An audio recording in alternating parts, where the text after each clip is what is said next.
Hello everyone, we are Group 23 TeamLotus. Welcome to our presentation of the course project. We've successfully built a data visualization platform for eligible Hong Kong voters to get necessary information to facilitate their voting decision making in the 2020 Legislative Council election. We named this platform eVote 2020 Legco. Now I'm going to show you how this platform works by going through this website. And I hope it can help you to make the right decision afterwards. So before we start, let me just quickly remind you that you're not only voting for a single aspect of living, but also for the overall urban city life in Hong Kong with all-rounded considerations.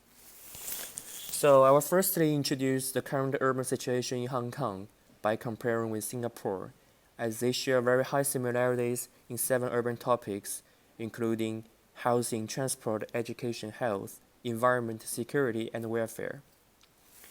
Here's just an example of we're assessing the healthy factors by the number of doctors and nurses per 1,000 populations of Hong Kong and Singapore.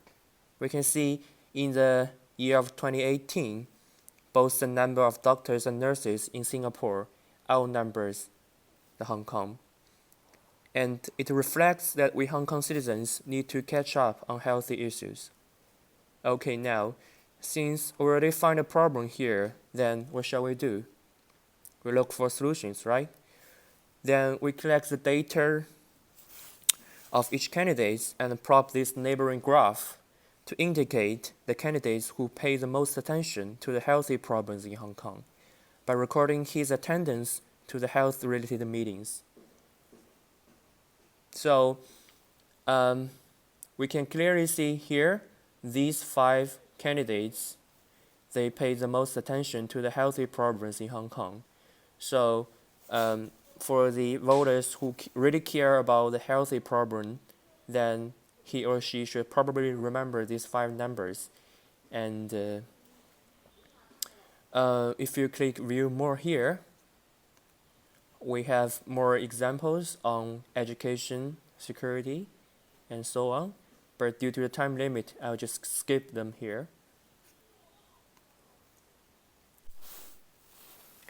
Okay, since the voters have a brief idea of the current urban issues in Hong Kong, then we can go to the part 2. In part 2, we collect the background information of each candidate and make a descriptive comparison between them. For example, in this bubble chart, we can group the candidates by their graduate school, shape by gender, change the size of the bubble by age, and compare them by the districts. Then finally, the voters live in Kowloon West. They will surprisingly find out that their respective candidates are all females, and the majority of them are graduates from the Chinese University of Hong Kong. Okay, after the brief description of candidates, we have the tree graph to illustrate the overall summary of candidates concerned on Hong Kong issues. We can take a look at this candidate, Chen Chi-chen, and he clearly attended the most meetings. If the voters want to dig out more details, then they'll find out this candidate attended almost equally on the meeting with different topics. Then we have our network, the power network of candidates.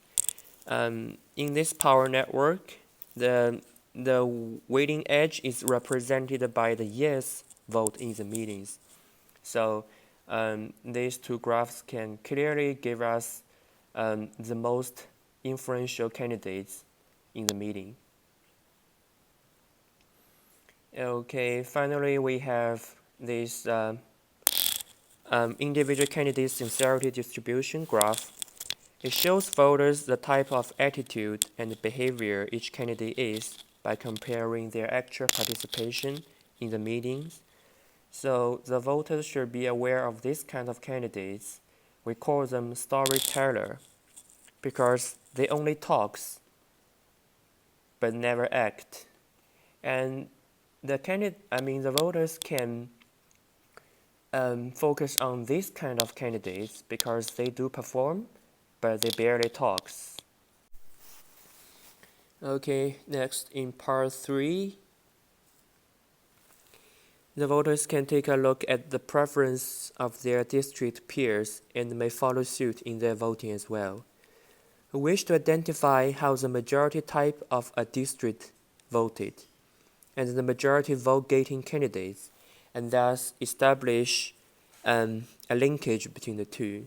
So the candidate popularity vote chart gives voters a single snapshot of the popularity of each candidate in each geographical constituency based on the candidate voting performance in the previous election. And it tends to present to voters the star-like candidates where voters may have positive and negative feelings. And in this graph, obviously this candidate is a star here.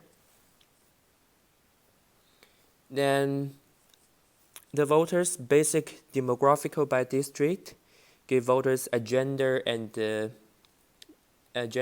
age and distribution across all districts. We can see the age and gender of voters distribution do not deviate too much. It's basically a straight line here. Then it leads to the next part of the storyline to identify their specific district peers. From this graph, we know that by looking only at the demographical of voters, it's not easy for voters to match the popular candidates to the voters' peer group. So we decide to explore deeply into the typical characteristic of their peers in each district. So the first characteristic is education attainment and income. So here is a deep dive graph to illustrate how the education and income profile of voters across all districts vary. In particular, there are obviously differences in the majority profile type across districts so that voters can decide whether they share similar characteristics of their respective district peers. Then next, we have more characteristics. This graph shows 6 aspects of the voters across all districts vary, and this gives voters an idea of the majority profile type of their district and see if their own profile matches that of their district peers. We have family or private housing, student or retired, public or workplace outside the home district. So finally, this heat map shows voters where the majority votes go across all districts with 3 levels: geographical constituency,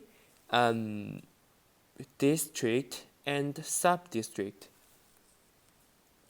Together with the information from the previous clusters, voters will be able to link the majority profile resident type to the most popularity voted candidates of their corresponding districts so that they've got to know the favorite of their the favorite of their district peer types. So in the end, every voter can fill in a questionnaire and the fantastic things will happen. Let's see, my name is Ryan and I live in family and a student. My workplace is outside home district. I have low income. I live in Cologne West and I'm a postgraduate student. Comments now. Then submit.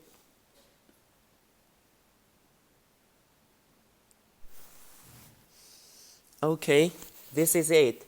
This is our scoring and recommendation system.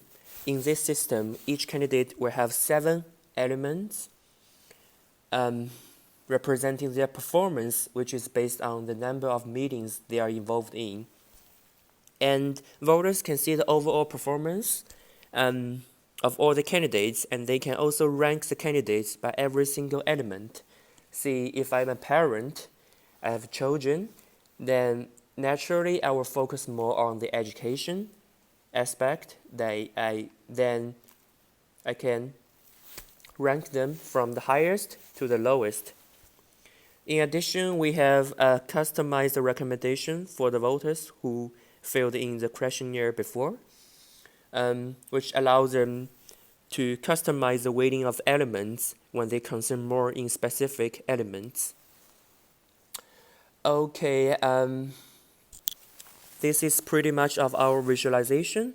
Thank you very much for your support, and we look forward to your precious review.